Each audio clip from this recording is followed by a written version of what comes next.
बहुत हो चुकी चाय पे चर्चा, अब होगी सरकार पे चर्चा। और सरकार पे चर्चा करने के लिए हमारे साथ मौजूद हैं राजेश कुमार वर्मा जी। तो वर्मा जी, बहुत बहुत स्वागत है आपका हमारे चैनल में। आपको भी और आपके दर्शकों का बहुत बहुत सा धन्यवाद। आप हमको ये बताइए, जैसे कई कार्यक्रम हमारा है आज का सरकार पे चर्चा जी। तो पूर्ववर्ती सरकार भी बहुत सारी आई हैं और इस समय वर्तमान सरकार मोदी सरकार है। कार्यकाल भी लगभग 2 साल पूरा होने को ही है। तो आप हमको ये बताइए, जो वर्तमान में सरकार मोदी सरकार है, तो इनके कार्य, हालांकि तीसरा सेशन चल रहा है, पिछले मतलब 2 इनकी पंचवर्षीय जो बीत गई हैं उनमें और इस समय वर्तमान में आपको क्या बदलाव लगता है? उसी तरीके से ये कार्य कर रहे हैं या मतलब किसी दबाव में इस समय कार्य हो रहा है?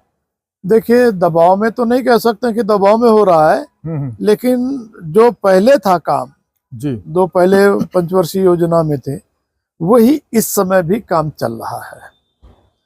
और जो कि जनता ने बड़ी उम्मीदों के साथ बीजेपी को या एनडीए गठबंधन को जो जीत हासिल की थी, 2014 में जिताया था जी जी, तो बड़ी उम्मीदें लेकर के आई थी कि कांग्रेस बहुत भ्रष्टाचार है, तो भ्रष्टाचार एक तो मिलेगा, महंगाई और महंगाई जैसे चिल्लाए थे कि महंगाई डैन खाई जाती है, इस तरह के नारे भी चले थे। तो उसमें भी कोई मतलब नहीं हुआ, बल्कि महंगाई और इजाफे हुआ है। और सबसे बड़ा जो मुद्दा है रोजगार का, जी जी, ये सही बात, चाहे स्वतः रोजगार हो चाहे गवर्नमेंट का हो, इधर 2014 के बाद से और विशेष रूप से नोटबंदी के बाद जो रोजगार की रफ्तार धीमी पड़ती चली गई, को बढ़ने का नाम नहीं ले रहे। और जो बची कुची जो साख थी, कोरोना काल ने बिल्कुल ही उसको ध्वस्त कर दिया। और अभी तक उस विषय में सरकार ने किसी भी प्रकार का कोई कदम नहीं उठाया, जिससे कि लोगों के बीच में रोजगार के लिए जो है एक विश्वास जा सके। और उसके बाद जो इन्होंने जीएसटी लगाया है, हाँ, इस पर क्या कहना चाहेंगे?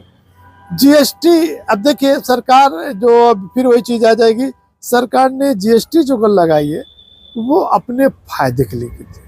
हम जितना टैक्स वसूलेंगे सरकार के पास उतना पैसा आएगा और सरकार उतनी बड़ी इंडस्ट्री खड़ी करेगी, लेकिन ये माना जा रहा था, लेकिन अभी जो है नहीं खड़ी हुई। हाँ, इंडस्ट्री नहीं खड़ी हुई है। लेकिन एक चीज जो है अभी ये मानी जा रही है कि पिछले दिनों में इन्होंने जीएसटी में बदलाव किया है, कुछ परसेंट जीएसटी घटाई से कारों पे घटाई, कई दैनिक उपभोग की चीजों पे घटाई है, जो मीडियम वर्ग के लोगों के उपभोग की चीजें हैं उन पे जीएसटी इन्होंने कम किया है।